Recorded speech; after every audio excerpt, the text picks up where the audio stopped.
நீங்க இறைவன் ஒருவரே என்று சொல்றீங்க. அப்படி இருக்கையில மதம் எதுக்காக படைக்கப்பட்டது? இறைவன் ஒருவன்கிறது உங்க கொள்கைங்கிறீங்க. அப்புறம் எதுக்கு ஒரு மதத்தின் பேர்ல அதை சொல்றீங்க? சும்மா சொல்லலாமே, இறைவன் ஒருவன்கிற சொல்லிட வேண்டியதானே அப்படிங்கிறார். அப்ப இறைவன் ஒருவன் என்று நாங்கள் சொல்லுகிறோம். அதை இஸ்லாத்தின் பெயரால நாங்கள் உங்களுக்கு சொல்லுகிறோம் என்றால் அதுக்கு ஒரு காரணம் இருக்குது. எல்லா மதங்கள்லையுமே இந்த ஒரு இறைவன்கிற அடிப்படையில் தான் ஆரம்பிச்சிட்டீங்க. எல்லா மதத்திலையும் எந்த மதத்தை எடுத்துக்கொண்டாலும் அதுல உள்ள போய் பார்த்தீங்கன்னு சொன்னா, துவக்க காலத்தில் பார்த்தீங்கன்னு சொன்னா கடவுள் ஒருத்தன் தான் என்று சொல்லப்பட்டு இருக்கும். ஆதி காலத்தில் என்ன பண்ணிருக்கிறாங்க, திருமூலர்களே சொல்லி ஒன்றே குலம் ஒருவனே தேவன், நம்ம எல்லாரும் ஒரே குலம் தான், தேவன் ஒருத்தன் தான் அப்படிங்கிறது தான் இந்து மதத்திலையும் முன்னாடி இருந்தது. அதே மாதிரி இந்து மதத்திலையும் சிலை வழிபாடு இருக்கவில்லை. இந்து மதத்தினுடைய அந்த சித்தர்கள் பாடல்லாம் எடுத்து பார்த்தீங்கன்னு சொன்னா அவங்க அந்த சிலையை வணங்குறது அவங்களும் கண்டிச்சிருக்கிறாங்க. நட்டகல்லை தெய்வம் என்று 4 புஷ்பம் சாற்றிய சுற்றி முனமுனொன்று சொல்லு மந்திரம் ஏதடா, நட்டகல்லும் பேசுமோ நாதன் உள் இருக்கையில் சுட்ட சட்டி சட்டுவோம் கரிச்சுவை அறியுமோ அப்படின்னு படிச்சிருக்கிறாங்க. நீனா ஒரு கல்லை நட்டி வச்சுக்கிட்டு அதுக்கு 4 பூவை கொண்டு போட்டுவிட்டு அது நட்டகல்லும் பேசும் நினைக்கிறீடா, சரியாடா அப்படின்னு சொல்லிட்டு யார் படிக்கிறா? இந்து மதத்தில் உள்ள ஞானிகள் படிக்கிறாங்க. இந்து மதத்தில் உள்ள ஞானிகள் படிக்கிறாங்க. எதுக்குப்பா நீனா ஒரு கல்லை நட்டிக்கு நீனா தெய்வம்ங்கிற, தெய்வம் வேற இடத்துல இருக்கு, நீ இது போய் தெய்வங்கிற அப்படிலாம் பேசி இருக்கிறார்கள். கிறிஸ்துவ மார்க்கத்தை எடுத்துக்கொண்டாலும் கூட அவரும் ஒரு கடவுளை தான் சொன்னார், இயேசுநாதர் அதான் சொன்னார். ஆனால் எல்லாரும் ஒரு கடவுளை சொன்னாலும் ஒரு கட்டத்தில் அது அந்த யார் ஒரு கடவுளை சொன்னாங்களோ அவங்களே கடவுளாகி விட்டாங்க. யார் ஒரு கடவுள்னு சொன்னாரோ அவரே கடவுளாகி விட்டார். அவர் கடவுளானாலும் பரவாயில்லை, கடவுளை இல்லைன்னு சொன்னாங்களே அவங்கள கடவுளாயிட்டாங்க. புத்தர் என்ன சொன்னாரு? அவர் கடவுள் நம்பிக்கை உள்ளவரா?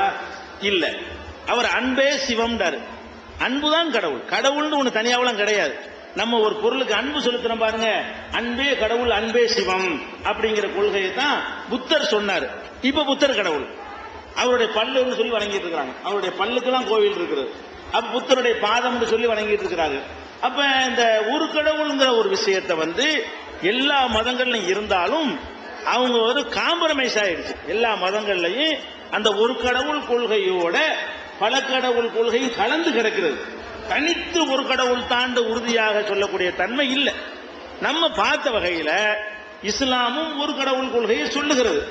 அதுக்கு மாற்றமாக எந்த ஒரு அம்சமும் வராத அளவுக்கு இருக்க கதவை சாத்தி ஒரு கடவுள் தான், அதுல எந்த ஒரு சமரசமும் இல்லை அப்படின்னு இஸ்லாம் மட்டும் நீங்க சொல்ற நீங்களே பார்க்கலாம். ஏன் அந்த இஸ்லாத்தின் பெயரால் நாங்கள் அதை சொல்றோம் என்று கேட்டால், இஸ்லாம்ங்கிற மதத்தில் மட்டும்தான் ஒரு கடவுள் சொல்லிவிட்டு நபிகள் நாயகத்தை வணங்கக்கூடாது. நீங்க நபிகள் நாயகம் போட்டா எங்கேயாவது பார்த்திருக்கிறீங்களா? இயேசுநாதர் போட்டாலும் பார்த்திருக்கிறீங்களா? இயேசுநாதருக்கு சிலையெல்லாம் பார்த்திருக்கிறீல்ல? இயேசுநாதருக்கு பிந்தி வந்தவர் தானே நபிகள் நாயகம். திருவள்ளுவர் சிலையெல்லாம் பார்த்திருக்கிறீங்கல்ல? திருவள்ளுவருக்கு பிந்தினவர் தானே நபிகள் நாயகம்.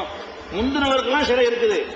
நபிகள் நாயகத்துக்கு முந்தின காலத்திலேயே சிலை வடிக்கக்கூடிய தன்மை இருக்குன்னா நபிகள் நாயகம் காலத்தில் சாதாரணமா இருந்திருக்கணுமா இல்லையா? அப்ப திருவள்ளுவருக்கு சிலையை நீங்கள் பார்க்கிறீர்கள், இயேசுநாதருக்கு சிலையை நீங்கள் பார்க்கிறீர்கள். அது மாதிரி இந்த நல்ல போதனைகளை சொன்ன சிவன் விஷ்ணுன்னு சொல்லக்கூடியவர்களுக்கெல்லாம் அவங்களுக்கு ஒரு சிலை வடிவத்தில் இப்படித்தான் நீங்கள் பார்க்கிறீர்கள். முகமது நபி சிலை யாராவது பார்த்திருக்கிறீர்களா? இல்ல. அவர் வரலாற்றில் 1400 வருஷம் தான் ஆகுறது. ஆனால் அவருக்கு போட்டோவும் கிடையாது, அவருக்கு சிலையும் கிடையாது, அவருக்கு எந்த ஒரு இடத்துல ஓவியமும் கிடையாது, அவர் எப்படி இருப்பாருன்னு தெரியாது. ஏன் அப்படின்னு கேட்டா, இந்த ஒரு கடவுள் கொள்கை இதெல்லாம் பாதிக்கும். சிலையை அனுமதிச்சோம் என்றால் அதனாலே கடவுளாக்கி விடுவார்கள், வரைவதற்கு அனுமதி கொடுத்தோம் என்றால் அந்த படத்தை கடவுளாக்கி விடுவார்கள் என்று பயந்து முகமது நபி என்ன பண்ணிட்டாரு, இந்த உருவப்படத்துக்கு தடை போட்டு போயிட்டாரு. உருவப்படம் சிலை இதுல இந்த டாபிக் இஸ்லாத்துல வரக்கூடாதுட்டாரு.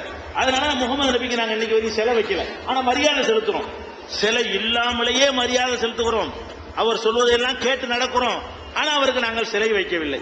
அப்ப அதே மாதிரி காலில் உழுவுறது, மனிதன்கிட்ட போய் வேண்டுதல் பண்றது, மனுஷனை கடவுள் நிலையில வைக்கிறது எல்லாத்தையும் தடுத்துட்டாரு.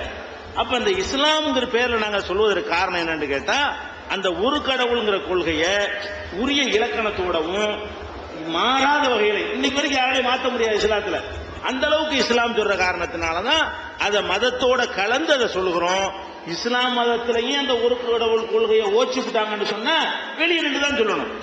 இஸ்லாம் மதத்துல இந்த ஒரு கடவுளுங்கிறத பேருக்கு வச்சுக்கிட்டு அதை ஒழிச்சுட்டாங்கன்னு வைங்க, அப்ப நம்ம வெளியே வந்துட்டு தான் ஒரு கடவுளை பேச வேண்டியிருக்கும். இஸ்லாம் அதை பாதுகாத்து வச்சிருக்கிற காரணத்தினால அது வெளியே வராமலேயே சொல்ல வழி இருக்கிறதுனாலதான் இஸ்லாத்துல இருந்துகிட்டே ஒரு கடவுள் கொள்கை சொல்றோம், வேற ஒரு காரணம் இல்லை.